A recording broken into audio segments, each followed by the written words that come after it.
Good morning, everybody. My name is Steve Champion. I'm the director at ER Strategies. ER Strategies, we've been assisting employers for 23 and a half years now, and we're specialists in the employee relations area. We have a lot of clients in franchising, but in addition to that, in manufacturing, in professional services, construction. We've got a whole range of different clients from different areas, and both I'll introduce you shortly to Grant Lawrence. Between us, there's a wealth of experience in a whole lot of different sectors. Grant, do you want to introduce yourself? Yes, thanks, Steve. My name is Grant Lawrence, just working with Steve and the team at the moment. My background, I've been doing what you call industrial relations, employee relations. I don't measure it in years, I measure it in decades now. First started off as a cadet industrial relations officer many moons ago, and then have spent a lot of time in industrial relations and human resource management roles, and also change management roles over the last couple of decades, most recently with Boral Limited, construction materials business. I was there for 10 years and looked after a lot of enterprise agreements, a lot of industrial relations with a number of unions, transport workers, CFMEU, AW, those types of unions. So, and welcome today. We're going to be going through a lot of information. We're going to be talking a fair bit about what are the changes, just so that people start understanding why and the what behind the changes. We're still waiting for the final bill to come out from the weekend's agreement between some of the senators and the government, and that will then give us the final view of the bill. And also there will be regulations promulgated by the government, which will talk more about how things will be done. So today's a fair bit about the what, and there's a lot of information to cover off. The bill itself was 240 pages. So we're going to condense that down into sort of 45 minutes of giving people a bit of an overview, and then there's time at the back end to have questions. Yep, great. Okay, so you can see our first typo there. Hopefully there's not any others, but we'll do a quick run through as an overview of the bill, and look, there's some significant changes, for example, particularly in the enterprise bargaining area, but we're going to give you a good broad coverage, and as Grant said, about more about the what and the how can follow later on in other presentations perhaps. There'll be plenty of opportunity for Q&A at the end of the presentation, but also use the Q&A function within Microsoft Teams to be able to raise issues or questions as we go as well, so they'll be topical. And Tom, my marketing guy, who's helped set all this up, he's just put a message up there that we'll be sending out a copy of the video, a recording of the presentation later on. Okay, so just quickly, I won't dwell on this. Now with COVID over, we've actually significantly beefed up the talent here at ER Strategies, and with Grant just joining in, working with us recently. We've also employed Dan Tan as a Senior Industrial Relations Manager. We've got Jessica, who starts with us tomorrow as a Senior Consultant. We also employed another graduate consultant just recently as well. So we've got a lot of talent here, and there's a whole lot of new services that we're able to provide. Just quickly, just showing you some of the things there, traditional things such as employee handbooks, employee helplines. We actually are also a whistleblower. We take whistleblower calls as well as another service we provide. But some of the new services that Grant has a lot of history with, is passionate about, transformation and cultural change programs. Both of us have been heavily involved in EBA negotiations and training over our career. Also, Grant is into leadership development, team building at all levels, HR and ER strategy development and execution as well. So a lot of organisation design and restructuring is another area, and talent succession planning. So just wanted to give you a bit of an overview of the very broad range of services we provide, as well as that specialist employee relations capability and advisory service that we've always provided. Okay, over to you, Grant. I thought it'd be worth, and Steve and I talked about, just making sure that people have an understanding of, what's happened, particularly over the last 6-8 months since the new government has come into power, and how we've arrived at, I'd say the legislation will go through before Christmas and will be active before Christmas. So I thought just give people a bit of an overview. The ACTU, it really has been pushing behind the scenes to move to, particularly around enterprise agreements, whether you want to call it pattern bargaining, more collective bargaining, in the mind of the ACTU, enterprise agreements, they haven't had the penetration across the industries that they would have liked to have had. Also, unions in the ACTU, they like to have an increase in membership, and their membership, since the enterprise agreements have come into play and other sort of changes legislatively, they're down to about sort of 13 or 14% membership, and a lot of that is in the public sector. So they've been pushing, and some of the unions, like the Transport Workers Union in particular, to try and start moving towards more of a pattern bargaining approach, because that's where they can get some really good wage outcomes. Unions like the CFMEU already do it at the moment. They'll get an enterprise agreement into, one electrical company, and they'll push it across the rest of them. So the ACTU has really been pushing this. Everybody probably would have read a lot about the Job Summit. 100 people came together, the ACTU, a number of the heads of the unions, CEOs of big organisations, government members, had a lot of people there, 100 of them, talking about, how do we increase, employment in the country, and again, what's the union all about? And the ACTU and the government is about increasing wages. So out of that, they published a document which was a set of recommendations, and then they've moved to introducing a new bill. As I mentioned, 240 pages. It's a long bill, and that will form the basis of the Act. Next one, Steve. Yeah. So, and then there've been a couple of amendment bills. We're still waiting on the latest bill that will come out of the agreement that was done over the weekend between Senator Pocock and the government, where Senator Pocock also got the government to make some changes in a number of areas. And as we go through this, we'll bring some of those to your attention. And also there's been a Senate inquiry. I think that was probably more of a bit of a delaying tactic by certain parties to get those inquiries up, because definitely there was a push to split the bill into two and push all of the enterprise agreement changes over into the new year, which is now not going to happen. And our understanding is Parliament this Saturday will be sitting and they'll be looking at passing this bill. So it'll be into legislation. A number of the things will come into force straight away, but a number of things that will go through this will have a delay, just to allow employers and other people to get ready so that they can put the practices in place so they don't get caught out. Okay, so what we're going to do as quickly is I'll just go through a list of the major changes we're going to cover today, because there's a huge amount of changes, as Grant has indicated, with 243 pages.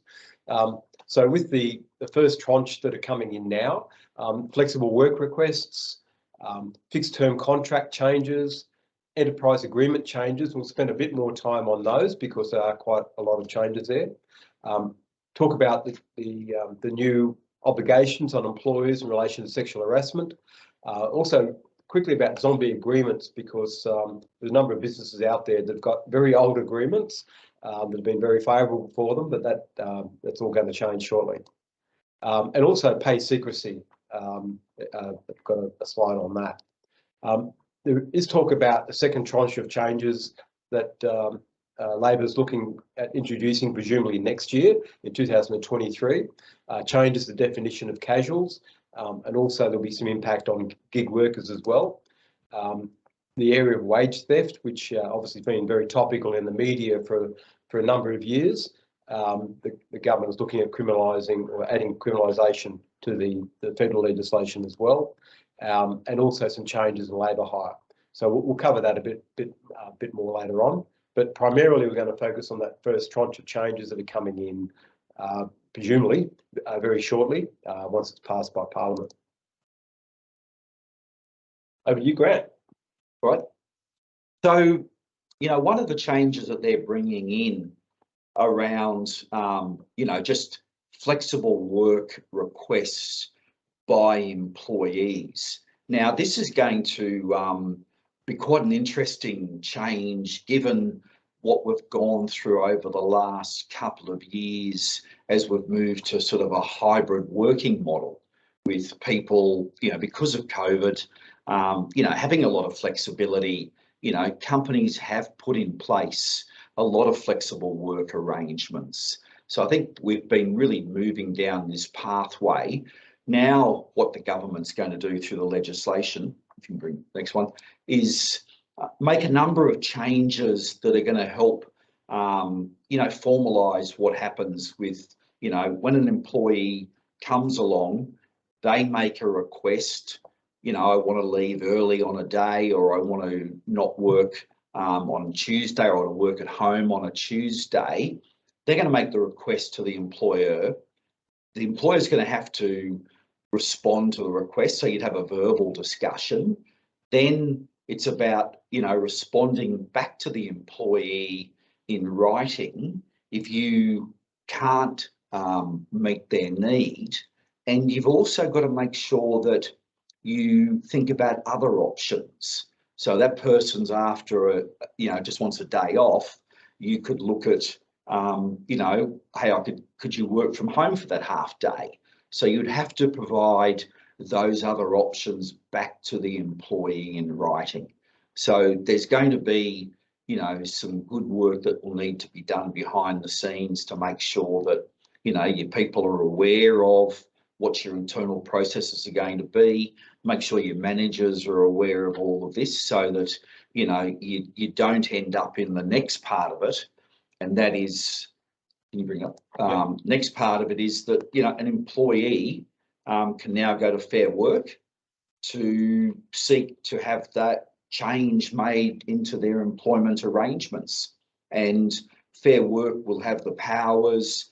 They're first going to be conciliating and mediating about it. And Senator Pocock has requested changes that they really focus around the conciliation side of it and the mediation side of it. So that'll be interesting as to how that actually lands in the wording of legislation. But Fair Work can now arbitrate. So if they looked at what the employee puts and what you put, and they decide that you could, have an operational, get out to allow somebody to work from home, they'll make an order. So it'll be a big change. Again, some of these things will come into play, and it's a matter of when people start understanding them broadly. And I'm sure the unions are going to get out and do a big education to their members, so people will get across these things fairly quickly. Okay, so that's quite a big change in the fact that the Commission can now actually arbitrate an outcome, whereas before the employer could just refuse for business reasons from them. Yes. Yep. Okay, so next area, fixed-term contracts. What changes are happening there? And just an aside there, sorry, we're understanding that the Commission is getting some additional funding to handle all these extra cases that they're going to get. They're going to bring on some extra commissioners and deputy presidents. So we understand they're going to increase their resourcing, because they're going to get a lot more work through all of this, particularly as we go through some of the other changes that the government's making. So over to fixed term contracts, what's happening there?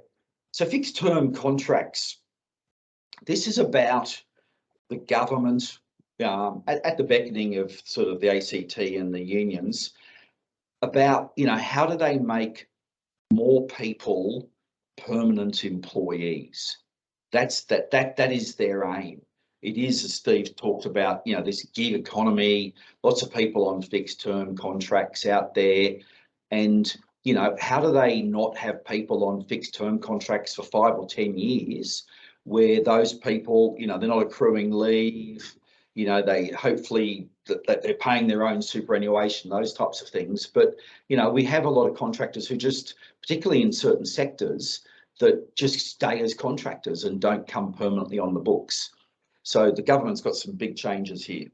I think you're just differentiating there. Like what we're talking about here is employees that are under a fixed term contract rather than independent contractors. Yeah. But again, it gets a bit murky how people treat those things, and there's been some, you know, quite interesting high court cases recently between the difference there. So what they're going to be doing is putting in place limitations for fixed term contracts, and it's basically going to be that they're limited for 2 years. So you could have one contract that's going to run for 2 years, or you could have a number of contracts, say, you know, 4 6-month contracts, and they can only run for a maximum of 2 years. There will be some exceptions, and the critical exceptions will be, you know, if you've got somebody or a role that, you know, for instance, it's a massive project, you know that it's going to be over 4 years, you're bringing somebody into that and they've got, you know, a high level engineering skills, then you could have them in place under that contract, fixed term contract arrangement for more than the 2 years. And also employees who are paid over the high income threshold, which is the amount of money we use for who can, you know, apply for reinstatement, which I think now is $162,000 a year. So employees who are on fixed term contracts above that threshold, they will not be covered by this section of the Act.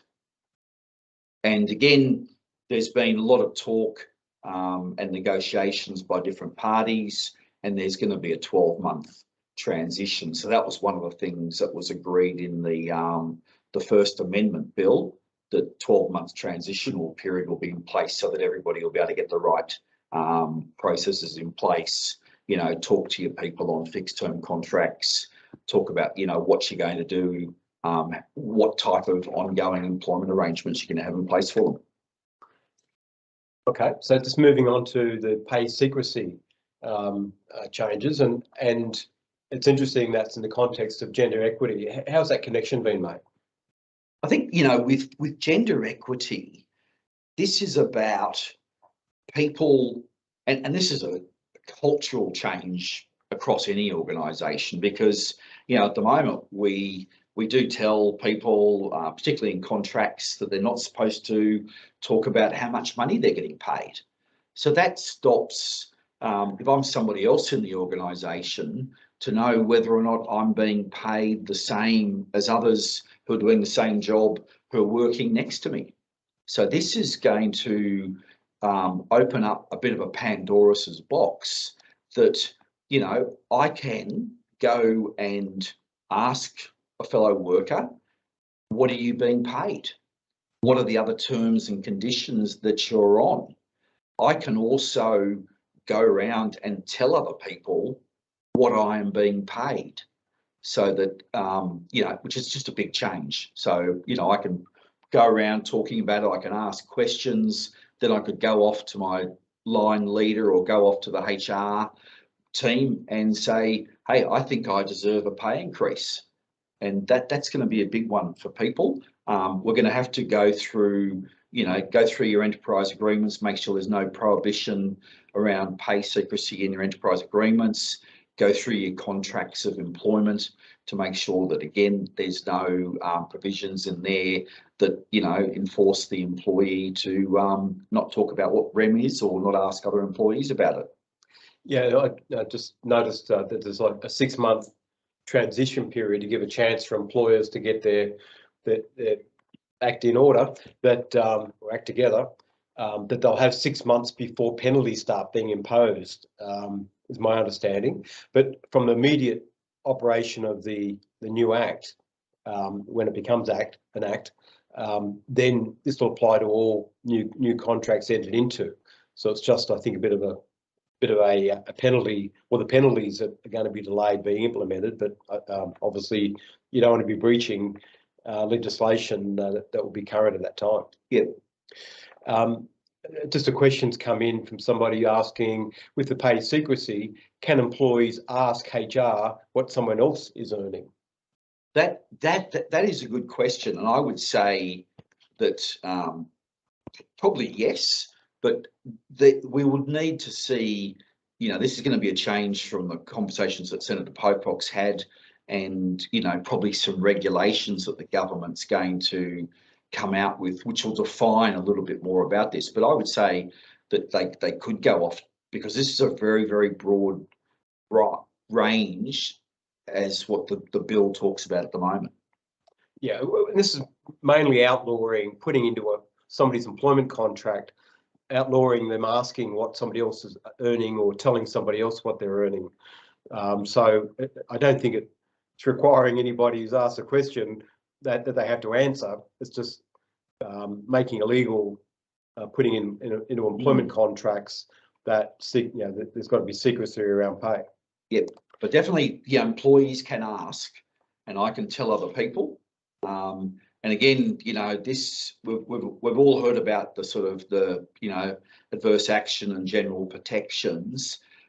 So if somebody goes around asking these questions, just need to make sure that no action is taken by the employer that's going to have any form of negative impact on that person. Otherwise, they've got the ability to seek a general protections claim.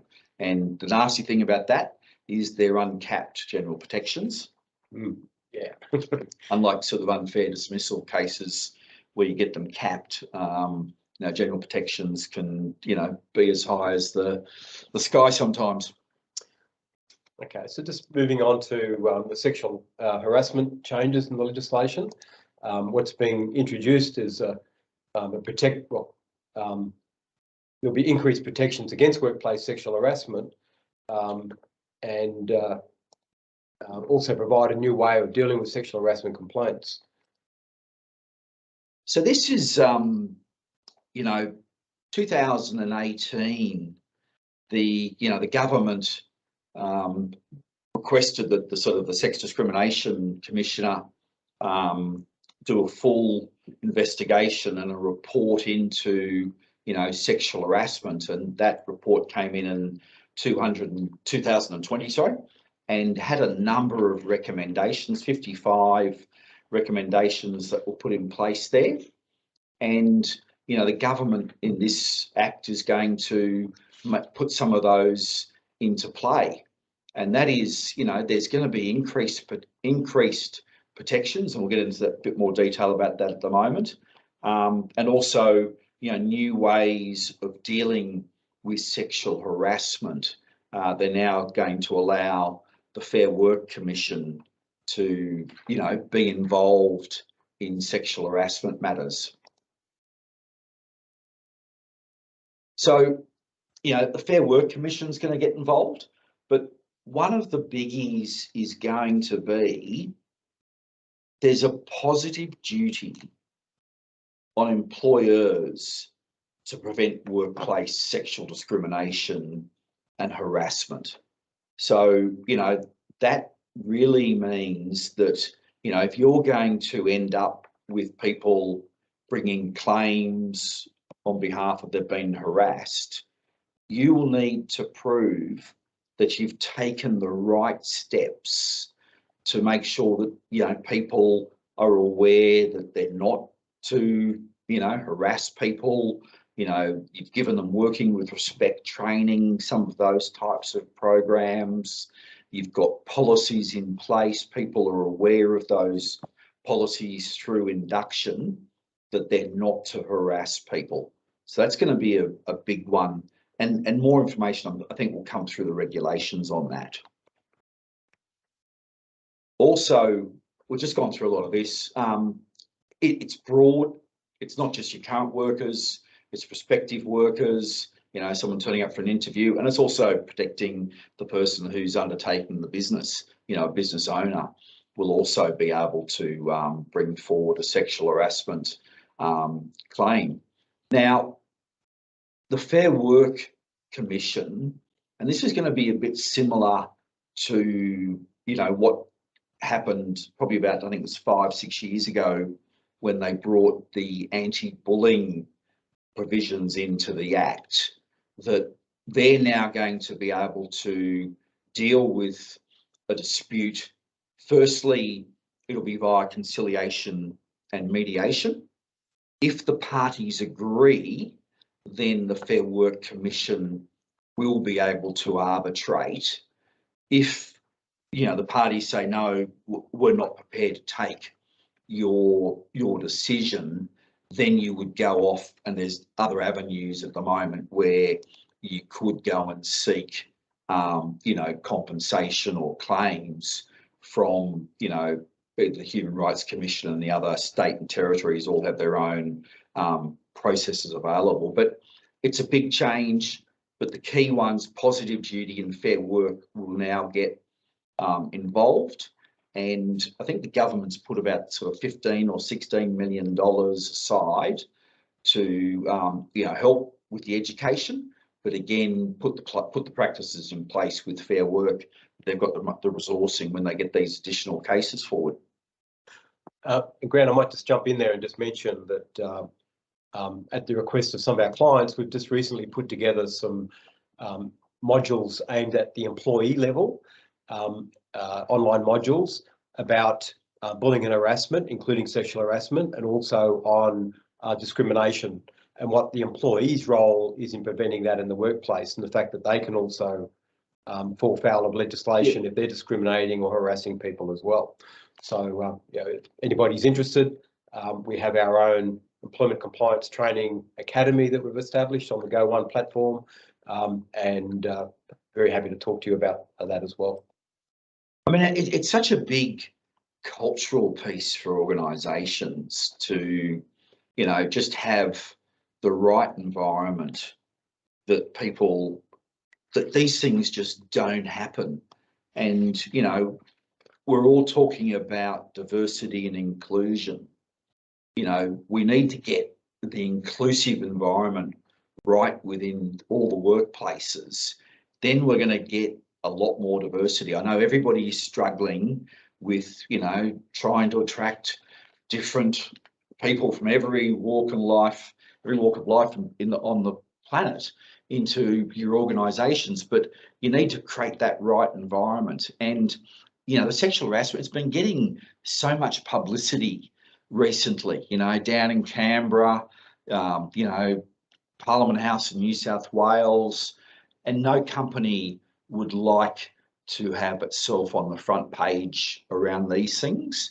And I think that, once things get into commissions and reporters are wandering around, you also want to avoid that. But it's getting the right, you don't want bullying, you don't want sexual harassment. And we're more than happy to sort of help you work on any of that cultural work if you need it.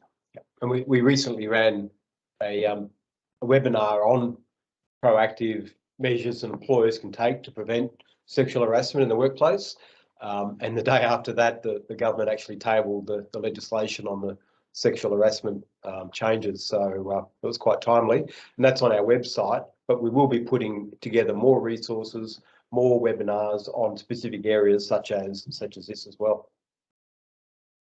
Okay, so moving on, an area of big change is enterprise bargaining. What's happening there, Greg? Yeah. So enterprise bargaining, it's been the most contentious issue out of what the government has sought to do. There's been a lot of lobbying since they had the conference. ACTU's been down in Canberra. Some of the big employer organisations have been down in Canberra asking for changes to be made to legislation. You've had CEOs down there as well. Senator Pocock, I think fortunate for him, he sort of former captain of the Australian rugby team. He would have had an enormous amount of pressure on him he's been meeting people left, right and centre over the last couple of weeks, and it's all been about enterprise agreements and this move to having multi-employer enterprise agreements. So it's a fundamental shift from when enterprise agreements were set up, and that they've been set up and they've been in place, you know, since the 1990s. You know, they first came in place in New South Wales jurisdiction and then pretty quickly moved to federal. But that was about negotiating at the enterprise about, you know, productivity improvements, efficiency improvements for a wage increase. So that was the fundamental approach between enterprise agreements. And now we're really seeing a shift away from that, where you're going to have multiple employers being covered under an enterprise agreement. I'll get into some detail because the devil will be in the detail in this. Not only are you at risk of being brought into a multi-employer enterprise agreement from the get-go, but down the track, if your employees, more than 50% of them, you know, get together and decide that they would like to be covered by an enterprise agreement that they could argue is in a common industry, they can seek to join that enterprise agreement. And that could be 12 months down the track, and you've had no ability to be at the negotiating table when that agreement was originally set up. You can be roped into that enterprise agreement. So there's a lot of changes. We're going to spend 10 minutes going through it now, and this will sort of be fairly high level, and it is complex.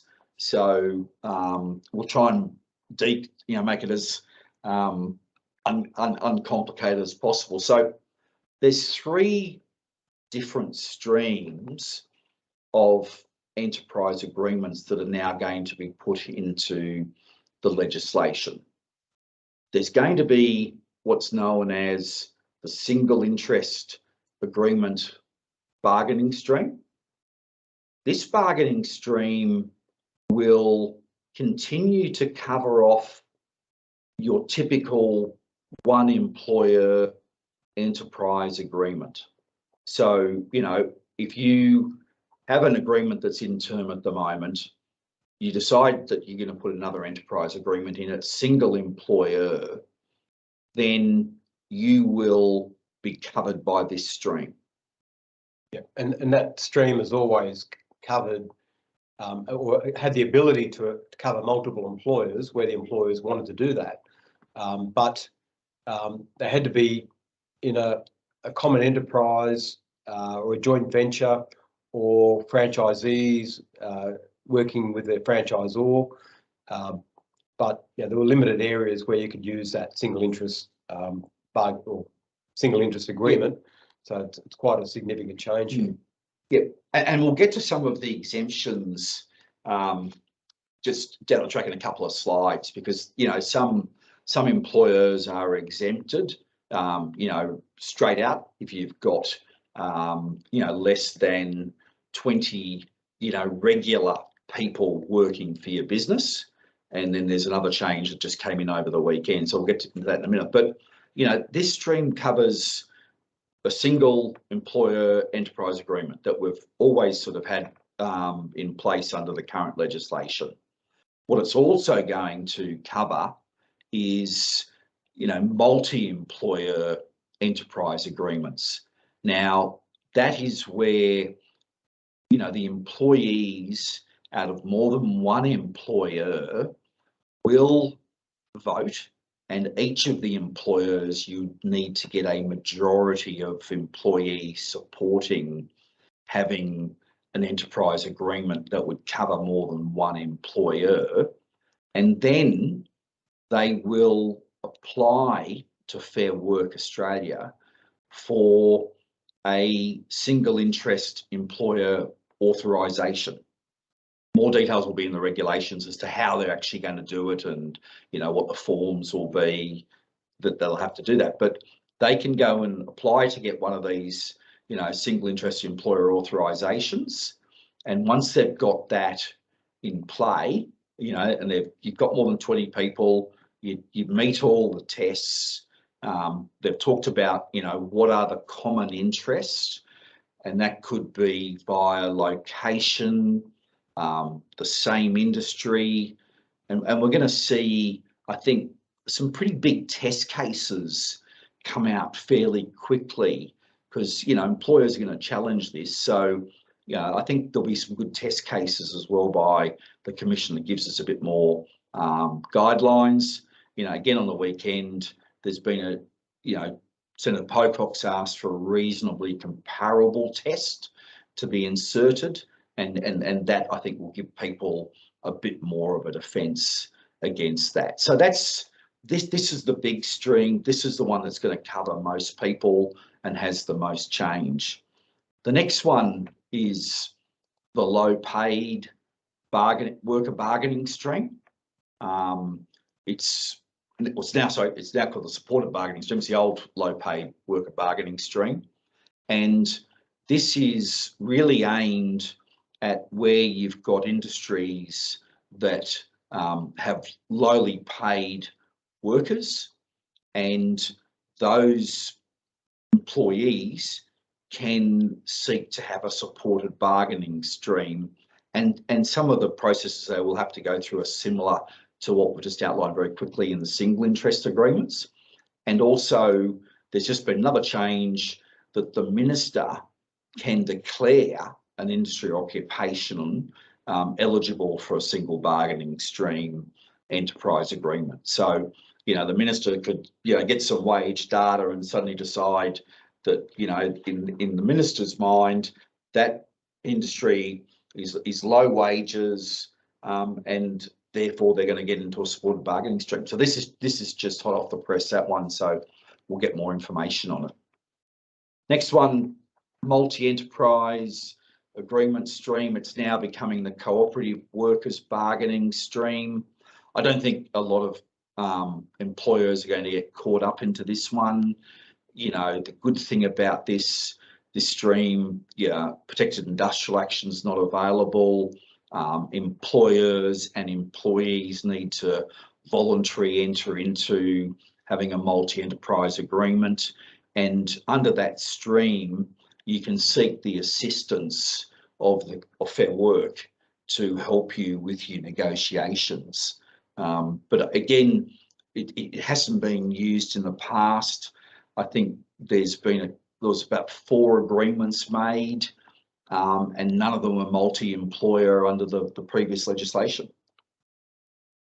Any comments on that, Steve? I think the 4 might have just been the low paid bargaining stream, perhaps. It was very lightly used. I think, isn't this a new area, the multi-enterprise agreements? I think that's an entirely new area that's been created. And look, all this a bit confusing because we're obviously major changes in the whole area of enterprise bargaining. I think the normal agreements that most businesses would have done would have been under that single interest sort of agreement, often with just a single employer, but with the capacity to add other businesses that were sort of related to each other. Well, now they don't even have to be related; they can just be, roped in effectively, as Grant mentioned. So it's quite a change here. Just moving on. Look, there is a question that's come in. I might just deal with that before we go to the next slide. That the person is saying the business has 30 employees working shift work. They're currently on an award. Does a non-award independent contractor negotiated with the employees where they're paid above the award, they get other bonuses, extra leave, that leaves them better off overall? Does the well, it says Fair Work Ombudsman, I think probably means Fair Work Commission, perhaps, I don't know, still have governance if they're non-award? I think there's a whole lot of terminologies there that, as a practitioner, probably just mixing things up a little bit. I think what we're talking about there is just an over-award agreement, not an independent contractor or contract agreement, because that's a whole different sort of relationship. And I guess the question's being asked, does the Commission or even the Ombudsman have governance in that area? Well, no. But the thing is, whilst in many workplaces people are paid over the award, which is all great, you're paying them more than what they're entitled to in all situations.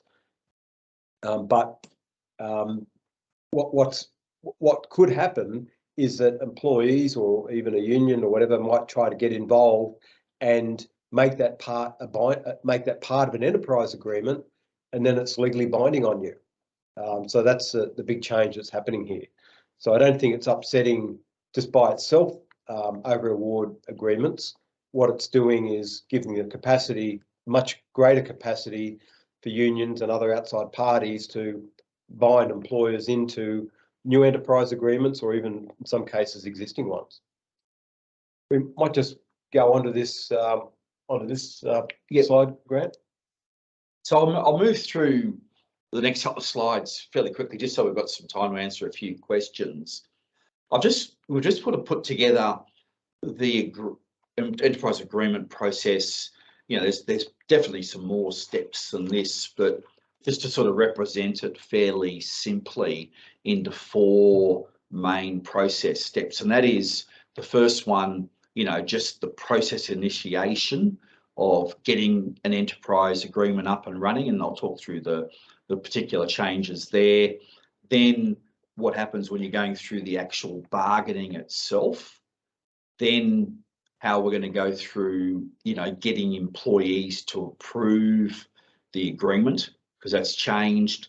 And then you've got the whole lodgement and the approval process. So they're the 4 steps that were sort of looked at. With process initiation, there's a couple of big differences here.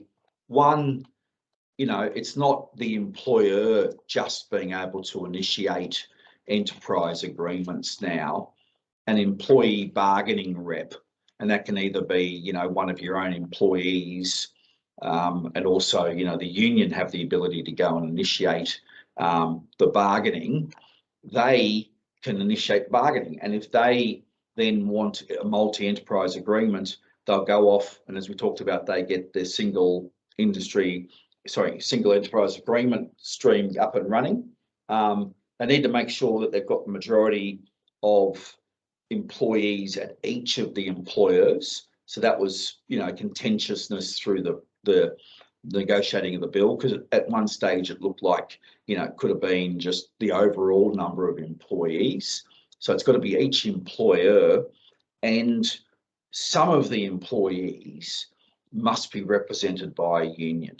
So there's a role of reinstating unions and moving away from, you know, where you may have had non-union agreements in the past. So that's good faith bargaining. Once you're bound by one of the authorisations, you need to be going through the normal bargaining in good faith obligations.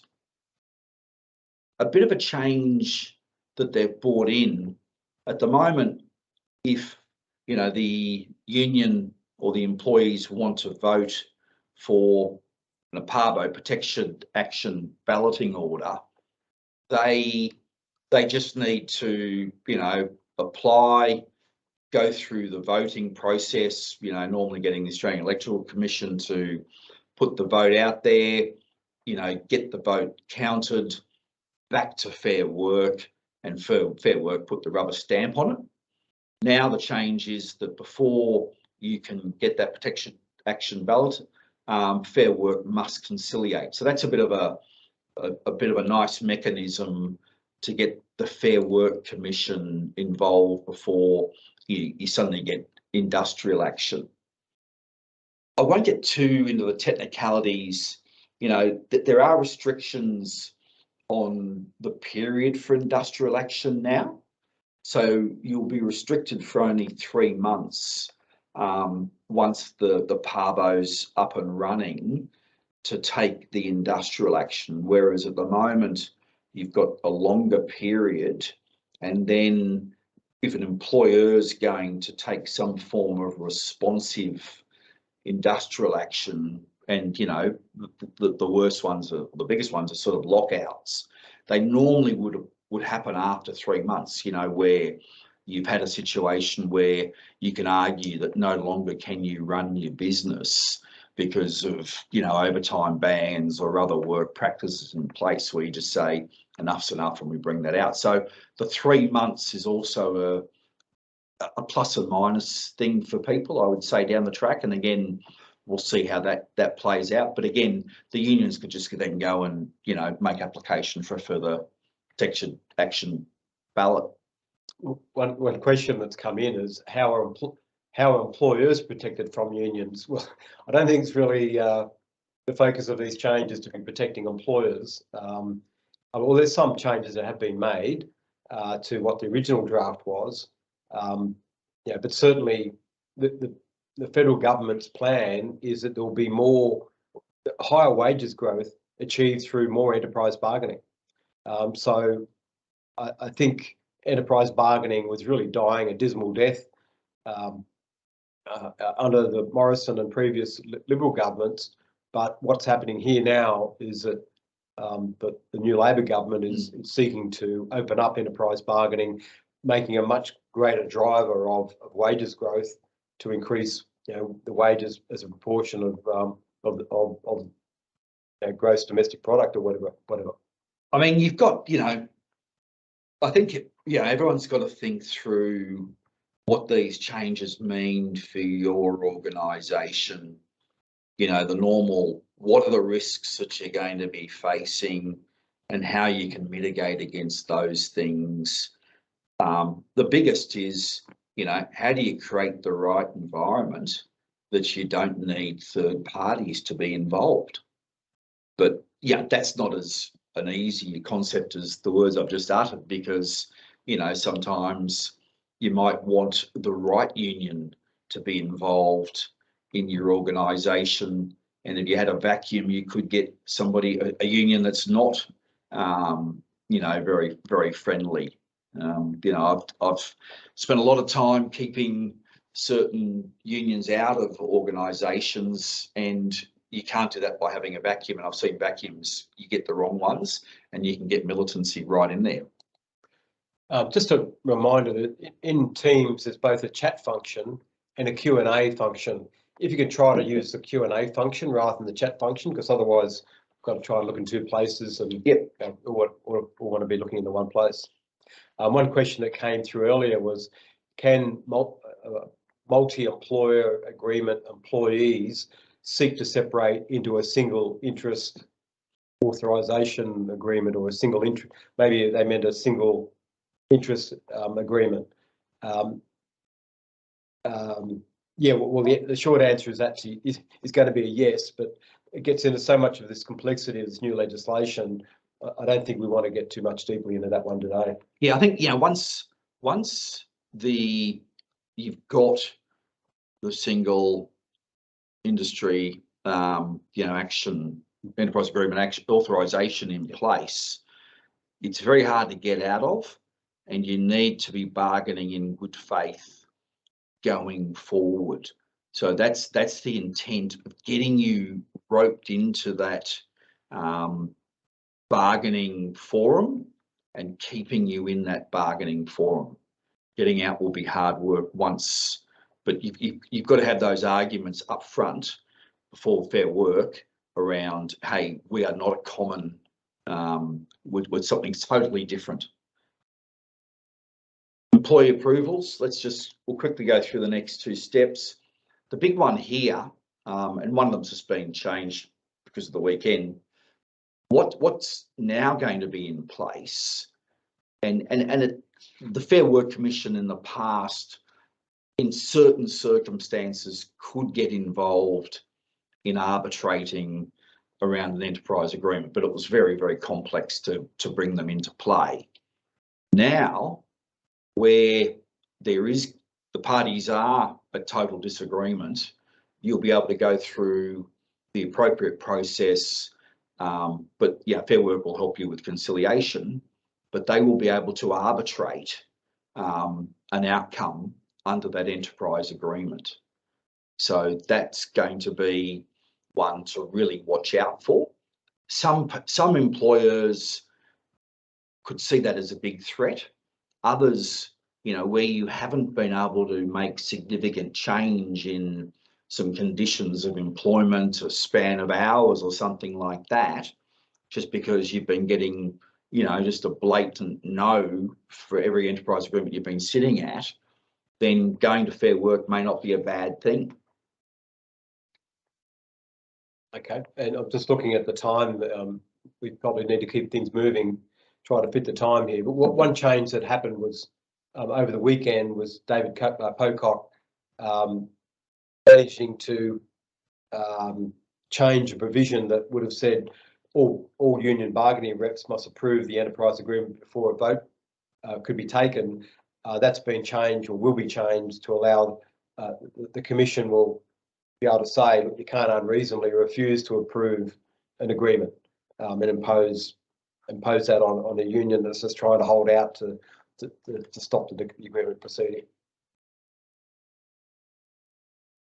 The biggest, and this is the, you know, employers, what have they been asking for around enterprise agreements was getting this boot test simplified.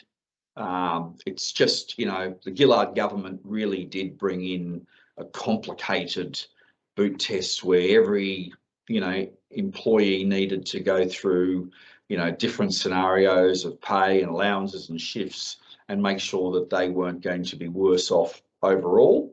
So they're going to simplify the boot test, you know, and the good one here is both, if you agree what's in the enterprise agreement, and the employer and the union go forward before Fair Work and say, hey, we support this change being made, then Fair Work's far more likely to be able to, will make it and put it through and let that enterprise agreement go.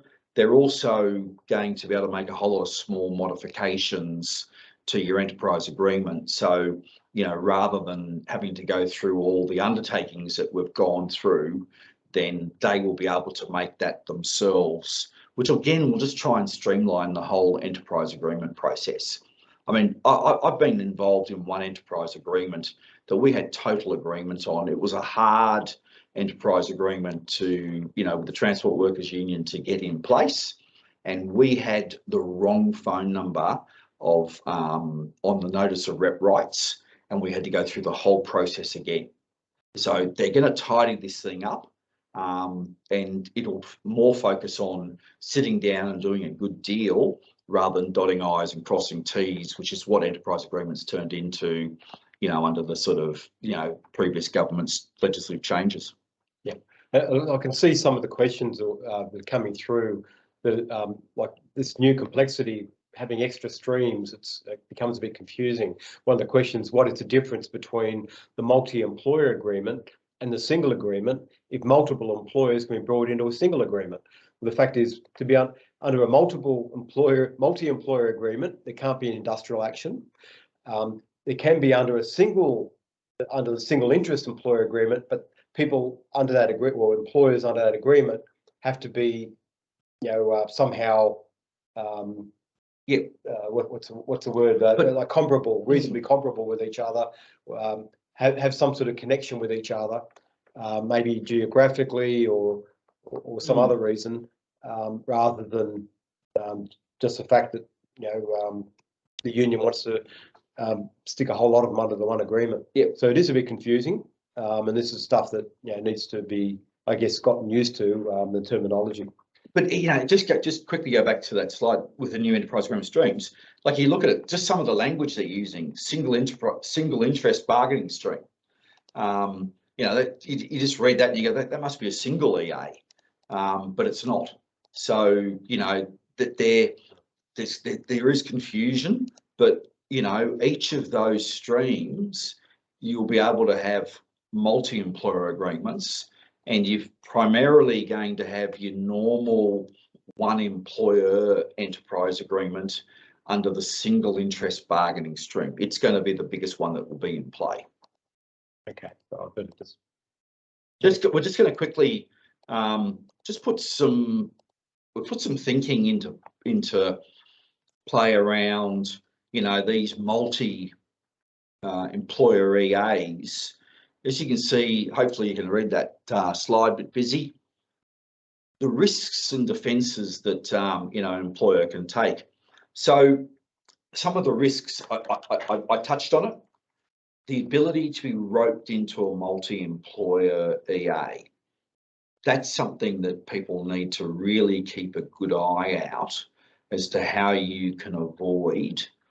If you see two employers, you know, end up with an enterprise agreement, and you know, you could potentially, you know, be brought into that under the various tests around common interests. How are you going to make sure you don't get roped into that enterprise agreement because you've had no input at the EA up the front? And then, you know, it's going to drive increased union penetration. This is what the unions are about. They want to get their numbers up. Also, they're going to be stretched to handle all this change. Like, they're already busy enough at the moment. So for them to get organised, they're going to have to think this through and probably put some other resources on place, particularly around the enterprise agreements. Industrial actions is going to be more damaging because they could do it across multi-employers.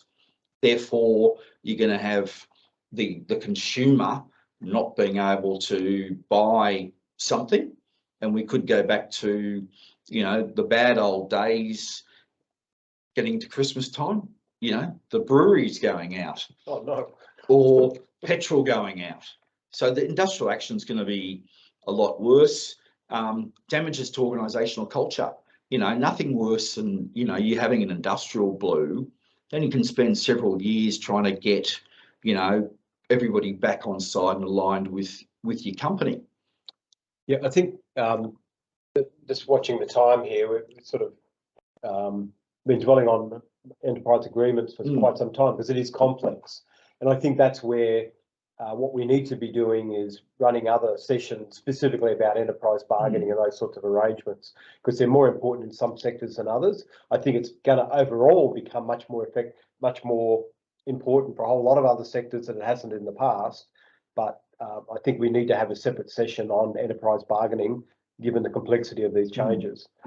So we might just keep moving forward if we. Yeah. The only one. There's just two I'll highlight. Exemptions. As I said, you're a small business. You've got 20 regular people, and that's the language at the moment. But you know, the final bill will hopefully come out in the next couple of days. You're in interim agreement you can defend, but the biggest one that's just come in on the weekend is if you've got less than 50 employees, the onus is going to be on the union to prove that, and this is the new language, was reasonably comparable, which is a subset of what the common interest test will be. So you will have some arguments about saying, we don't think we should be covered by that multiple, you know, multi-employer enterprise agreement. Okay, so we'll just move forward. I know there's some other questions coming in. Just quickly, very quickly, about zombie agreements. What's a zombie agreement? There were a lot of agreements that were done prior to the Fair Work Act even coming in, and that's harking back to the old work choices period of you know, the then Howard government, where some employers were actually getting very beneficial to the employer agreements in place, and they still exist. So basically, under these enterprise agreements, the only real need is to pay people just at least a base rate under the award. But in many situations, there's no penalty rates payable for nights, to shift work, for weekends, public holidays, all that sort of thing. So you've got some employers out there with a real benefit by being under these zombie agreements. So what's going to happen is there's going to be a 12-month sunset period for cancellation of those agreements. The employer will be required within 6 months to tell employees they're under those agreements. The zombie agreement can be extended for up to 4 years by the Fair Work Commission, but it's going to require employees to be basically better off than what they would be under the award. So I think, to be honest, a lot of these zombie agreements are just going to disappear. And then people will go back to either the modern award or have to negotiate a new enterprise agreement. So just looking at the second tranche of IR changes that the Labor has foreshadowed is going to happen, changes the definition of casuals. You go, well, hold on, that's just happened, hasn't it? That happened under the Liberal government. Well, what's going to happen is it's going to be an amended definition of casual employment by legislating an objective test to determine whether the worker should be classified as a casual employee or not.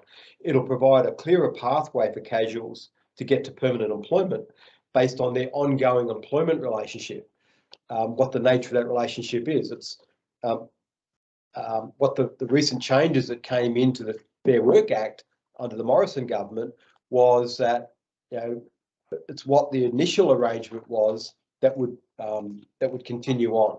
So if an employee was employed as a casual, it was very hard to for that to stop happening, and they somehow transitioned to permanent employment. So obviously the Labor government isn't satisfied with that, probably partly at the behest of the ACTU. So we can expect some changes in that area. Also with gig workers, you know, a lot of delivery drivers, for example, are under gig worker arrangements. The Commission will be able to make orders for minimum standards for new forms of work, such as gig work, and determine what rights and obligations will apply. So previously, this has been outside really the area of the Fair Work Commission because they're not employees. But what's going to happen is that it's going to come back within the area of the Fair Work Commission to regulate by imposing certain rights and obligations for these gig workers. So stay tuned on that one. Criminalisation of wage theft, mentioned right at the start that it's been obviously a big issue in the media, and the federal, the Labor government is looking at putting that into the Fair Work Act as well. Also, people employed by light labour hire companies, they might be working side by side with other employees who are, you know, the permanent workforce. Well, what's going to happen? There'll be legislation saying the labour hire workers must get paid the same entitlements and pay as the permanent workforce. And the timing on all of this is looking at happening next year, as we understand. Especially if you look at how quickly they've moved on the changes that they've made, and they've made quite wholesale changes fairly quickly. I wouldn't be surprised if, you know, bills aren't introduced, you know, February, March next year. Okay, so just moving on, this is an area of special passion for Grant. I don't think you're going to go through all the detail of the chart, Grant, but can you just explain what we're looking at here? Very busy slide. Just a couple of observations. You've got two ends of the spectrum here, from an employer relations cultural journey. Bottom left-hand side, just, you know, having what I call a destructive culture, right up to the top right side, where you've got sort of, you know, people self-manage, you've got the right type of culture. Worth having a look at this when we send it out. Where are you now? Where do you need to be? You know, that suits your business, that, you know, adds the most value creation to what you need to do for all your various stakeholders. So I think it's a good thing to think proactively around, you know, where do you want to go with your workforce, particularly from an employer relations point of view. Where are you now and how are you going to get there? Okay, so yeah, that's something that obviously Grant has a lot of experience in, as ER strategies have over the years as well, but it's especially that Grant, if you're interested in changing the nature of the culture, how people work or how they view their employment, certainly it's an area that Grant would love to help you with. Just moving on, now in terms of questions, we'll probably run over time a fair bit. There was one question that came in: would it be beneficial for industry-like companies to join forces at the outset to create a multi-employer agreement? Disability service providers, for example, that would be I think a prime area for that sort of multi-employer agreement. You'd agree with that, Grant, where you can get a number of employers joined together. It's in the supported bargaining stream, I think. Yeah, yeah, definitely. A cooperative workplace bargaining stream. Yeah, but it's about being proactive enough to understand what's going to be the most beneficial. And we've had this ages-old debate around, you know, people being singularly employed on common law contracts of employment versus being under collective arrangements. So you need to sort of just think through what's the best way of employing your people, but also how this legislation is going to come across. And the unions will be mobilising on this. They won't be asleep over Christmas. They'll be thinking about how they're going to get moving. Some of them have already done a lot of work in the past by getting their enterprise agreements to have common expiry dates. So they're the ones that where they've organised that already. As soon as they've got employers that don't have in-term EAs, they're going to be out there going, let's start joining you up and pushing. You know, we'll find one of them paying, you know, $34 an hour and the other's paying $27 an hour and pushing you up to $24, so $32. You need to think through this and have a strategy and get that agreed with your organisation and your leaders. Yeah, look, I think some of the questions have been quite valid questions because this is all pretty confusing. There's this new streams being developed, and well, what's all this mean? Like you can have multiple employers under a single interest agreement. You know, like it's just confusing terminology. So that's where, rather than dealing with the how, what we were trying to get through today was rather what's happening, and we will get as next steps there. We'll have more workshops and webinars on specific areas such as the enterprise bargaining changes once the legislation's all fully out there and we can see it, analyse it. But even things like sexual harassment, the proactive or the obligation on an employer to proactively prevent sexual harassment in the workplace. There have to be special programs you put in place to make sure that's happening. So otherwise the employer is going to be liable. So we will be running more workshops on the specific areas. We're also putting out newsletters on the changes. As things change, we'll be putting out information. Like we recently put out a newsletter about a week ago about the reforms, even though they hadn't been finalised at that point, because we want people to have time to absorb a lot of this and not be sort of completely dumbfounded when there's a huge change going on in the industrial relations legislation in Australia. So we'll continue to bring information out. The other thing, we are recording this webinar, so just keep an eye on your inbox for a recording of the webinar. And look, if you're concerned about all these reforms, you don't know where to start, well, obviously, we'd love to be able to assist you. We are employee relations experts, having a strong team here over many years, but we've added to that just recently, and with Dan Tan and with Grant coming on board. So we'd love to be able to help you. And we've got support packages starting at just $2,500 a year. That includes GST, and you can pay it off monthly. We are very available and amenable to different employers. And as we put up some of the services we can provide at the outset of this webinar, there's a whole range of different services we can provide, going beyond just the old reactive industrial relations approach to actually quite proactive employee relations, and even getting into the human resource area to make sure that you've got the sort of workplace that you aspire to. We just wanted to get across to you that we'd love to be able to help you. Our phone number's there, 02 8907 3888, or the national number 1300 556637. And if you're just interested in inquiring about what service options we can provide, you can drop us an email to sales@erstrategies.com.au. Okay, well, look, we've gone a bit over time from where we intended. I can see there's new questions that have come in, and they're probably more about the specifics of different types of enterprise agreements. As we say, we'll plan to have more webinars on specific topics such as enterprise bargaining and the different options. Please stay alert to your inbox.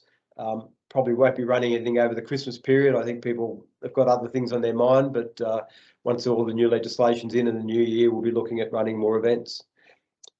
Just want to thank you all for joining us today. Anything else you want to say, Grant? No, I think thanks for your time. Lot of information. Also, please send us any comments about, just the overall, what we've communicated today, just so that, we'll always want to sort of improve on these things. Is there anything we didn't cover off that you'd like us to cover off in the future? There's a lot of things happening.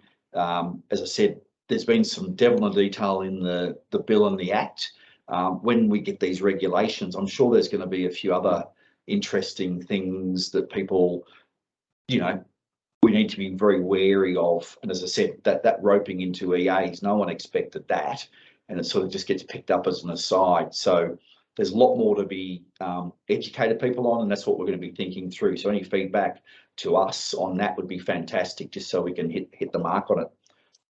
Okay, thanks very much for your time and attendance today, and look forward to working with you, a number of you, and our ongoing clients, but also anyone else that would love to use our services or would like to use our services. We'd love to be able to help you. So thanks very much, and have a great day. Yes, thank you. Bye-bye.